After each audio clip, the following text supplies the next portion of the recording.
Ce la prepariamo una bella torta furba, che dite? Torta al cacao e crema spalmabile sopra. Questa qua è morbidissima. Io la faccio sempre vedere un po' all'interno, perché questa qua devo andare a cena. È super buona, questa qua la dovete provare. Anche con un po' di frutta fresca, con la gelatina sopra, è ottima. Noi la andiamo a preparare. Io adesso ricompongo il tutto e voi sempre non dite niente, mi raccomando, io mi fido di voi. Andiamo. Mettiamo farina 00, cacao, li setacciamo. Ho aggiunto lo zucchero, aggiungo il latte e l'olio, così, l'uovo, ho aggiunto l'uovo, un pizzico di sale, le dosi ve le scrivo sempre in descrizione, ci sono sempre in qualsiasi ricetta.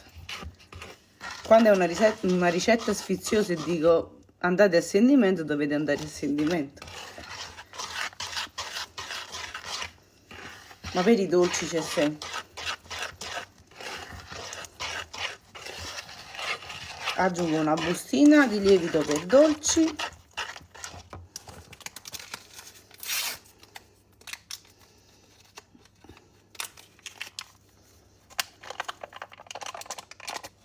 È intera, l'ho aperta io.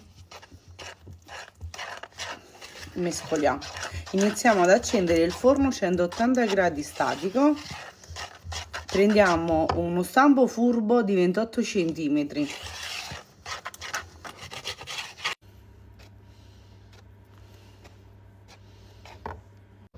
Io uso lo stampo in silicone, non va imburrato. Se avete lo stampo quello là normale, va imburrato. Questo stampo qua in silicone, qualsiasi forma, per qualsiasi dolce, è una salvezza, perché esce sempre. Cioè, non c'è quel fatto di dire esce, non esce. Qua esce sempre. Io ce l'ho sia per i muffin che per le ciambelle. Diciamo, ultimamente cerco di prendere questi qua in silicone. Ecco qua.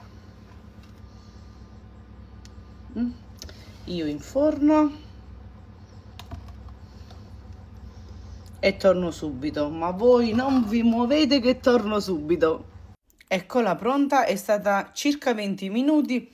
Poi fate sempre la prova a stecchetto. Voi la fate la prova a stecchetto, mi raccomando. Io la lascio raffreddare un po' e poi la giro. Un po' di granella di nocciole ed è pronta. Semplice, veloce e buonissima, provatela.